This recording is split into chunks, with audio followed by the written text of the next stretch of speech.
Fala, filhados, vocês estão vivos? No vídeo de agora nós vamos falar um pouquinho sobre Nietzsche, nessa sua obra Humano, Demasiado Humano, da editora Scala, da coleção Grandes Obras do Pensamento Universal, volume 42.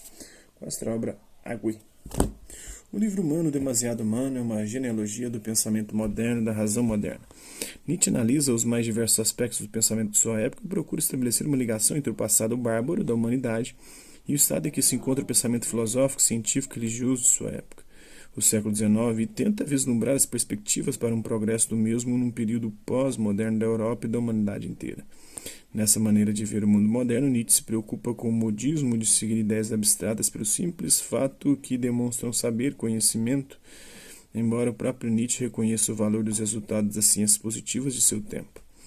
Por essa razão, ele adverte que existe verdade e verdade, que existe conquista e conquista, mas que existe também um futuro seguro para a humanidade, uma vez que seja depurado das inverdades, das superstições, dos preconceitos, da religião imposta e desumana, porquanto unicamente divina e tirânica, da falta de liberdade, sobretudo do espírito do passado histórico cristalizado, enfim, depurado de tudo o que é fantasia, pura imaginação, divino, muito divino e pouco humano, demasiado pouco humano.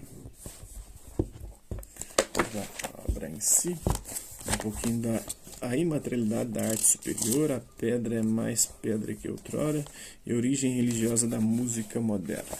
Bora lá? Nossos ouvidos se tornaram sempre mais intelectuais graças ao extraordinário exercício do intelecto por meio do desenvolvimento artístico da nova música.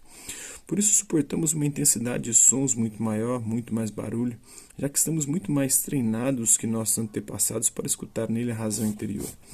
De fato, todos os nossos sentidos se tornaram agora um tanto embotados, precisamente por perguntarem imediatamente pelo racional.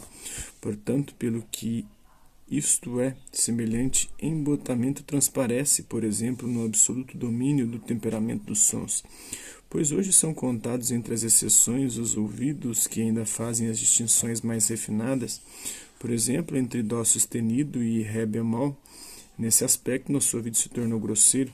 Em seguida foi conquistado para a música o lado feio do mundo, originalmente hostil aos sentidos, seu domínio de poder, notadamente para a expressão do sublime, do terrível, do misterioso, se alargou espantosamente. Nossa música dá agora a palavra a coisas que antigamente não tinham língua. De modo semelhante, alguns pintores tornaram o olhar mais intelectual e foram muito além daquilo que era chamado antes prazer das cores e das formas. Também neste caso, o lado do mundo que na origem era considerado como feio foi conquistado pela inteligência artística. Qual é a consequência de tudo isso? Quanto mais os olhos e os ouvidos se tornam capazes de pensamento, tanto mais se aproximam dos limites em que se tornam imateriais. O prazer se instala no cérebro, os próprios órgãos dos sentidos se tornam embotados e fracos, o simbólico ocupa cada vez mais o lugar do real, e assim chegamos por esse caminho tão seguramente à barbárie como por qualquer outro. Por enquanto pode-se dizer ainda, o mundo está mais feio que outrora, mas significa um mundo mais belo do que jamais existiu. Mas quanto mais o aroma de âmbar desse significado se espalha e se volatiliza, mais raros se tornam aqueles que ainda o percebem, e os outros que por fim ficam com o feio e procuram usufruir dele diretamente, em que contudo sempre haverão de fracassar. Há assim na Alemanha uma dupla corrente do desenvolvimento musical. Aqui um grupo de 10.000 pessoas com pretensões cada vez mais elevadas, mais delicadas e que cada vez mais prestam atenção ao isto significa e acolá a imensa maioria que se torna a cada ano sempre mais incapaz de compreender o próprio elemento significativo sob a forma da fealdade material e por essa razão aprende a captar na música sempre mais com mais prazer o que em si é feio e odioso, ou seja, o que é baixamente material. Já não compreendemos em geral a arquitetura, pelo menos certamente não da maneira como compreendemos a música. Crescemos fora da forma simbólica das linhas e das figuras, como nos desacostumamos dos efeitos sonoros da retórica e não sugamos mais essa espécie de leite materno da cultura desde o primeiro instante de nossa vida. No edifício grego-cristão, tudo na origem significava alguma coisa, e isso com relação a uma ordem superior das coisas. Essa ideia de uma inesgotável significação envolvia o edifício à maneira de um véu mágico. A beleza só secundariamente entrava no sistema, sem afetar essencialmente o sentimento fundamental de sublimidade sublimidade luminosa de consagração pela proximidade dos deuses e pela magia. A beleza mitigava extraordinariamente o terror, mas esse terror era em toda parte a condição prévia. Que é para nós agora a beleza de um edifício? Mesmo que o belo rosto de uma mulher sem espírito, qualquer coisa parecida com uma máscara. A música cheia de alma nasce no catolicismo restaurado depois do Concílio de Trento como Palestrina, segundo Gian Pierluigi da Palestrina, compositor italiano que viveu entre 1545 e 1594, que proporcionou seu espírito recém-desperto, íntimo e profundamente agitado. Mais tarde, com Bach, Johann Sebastian Bach, que viveu entre 1685 e 1750, compositor alemão, também no protestantismo, na medida em que este havia sido aprofundado pelos pietistas e libertado de seu primitivo caráter dogmático original. A condição e a base necessárias dessas duas criações são a posse de uma música tal que a época da Renascença e da pré-Renascença tinha como própria.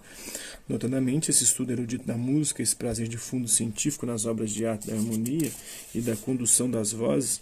Por outro lado, era preciso também um antecedente da ópera, no qual o leigo manifestava seu protesto contra a música fria, que se tornara demasiado erudita e pretendia voltar a dar alma à musa Polímnia. Na mitologia grega, Polímnia é a musa dos hinos, com os quais animava os festins dos deuses e da música em geral, segundo nota do tradutor. Sem essa tendência profundamente religiosa, sem expressão sonora da alma intimamente comovida, a música teria permanecido erudita ou se fixado no gênero da ópera. O espírito da Contra-Reforma é o espírito da música moderna, pois esse pietismo na Reforma de Bach também é uma espécie de Contra-Reforma. Tanto a profunda dívida que temos para com a vida religiosa. A música foi a contra-renascença no campo da arte. Dela é que surge a pintura posterior de Murillo. Bartolomé Esteban Murillo, que veio entre 1618 e 1682, foi um pintor espanhol. Mas talvez também o estilo barroco, mas em todo caso é que a arquitetura do Renascimento da Antiguidade. E agora se poderia perguntar ainda se nossa música moderna pudesse mover as pedras, conseguiria combiná-las numa arquitetura antiga? Duvido muito. De fato, o que impera na música é a paixão, o gosto por estados de espírito elevados, muito exaltados, o querer tornar-se vivo a qualquer preço, a rápida sucessão das sensações, o forte efeito de relevo na luz e sombra, a justa posição do êxtase e da ingenuidade. Tudo isso já imperou um dia nas artes plásticas e criou novas leis de estilo, mas não era nem na antiguidade nem na época do Renascimento. Esse é um pouco dessa aula, espero que vocês tenham gostado do vídeo. Quem curtiu, dá um like, não curtiu, dá um dislike, interessado pelo conteúdo do canal, só se inscrever, ativar o sininho e guardar os próximos vídeos e as próximas notificações. Deixe também seus comentários, se você achar dos vídeos, sugestões de temas e assuntos para serem abordados em vídeos posteriores. E colabore com o nosso canal, compartilhe os nossos vídeos e ajude-nos a chegar no número de pessoas possíveis. Gostaria aqui de agradecer aos mais de 1.800 inscritos do nosso canal, agradecer também aqueles que garotos por conta de conteúdo útil passa por aqui, deixando sua visualização, seu like, seu dislike, seus comentários. E aqueles que compartilham nossos vídeos, compartilhem nosso canal, seja aqui nessa plataforma no YouTube e outras redes sociais. No mais é isso aí. Hasta la vista, babies, até a próxima.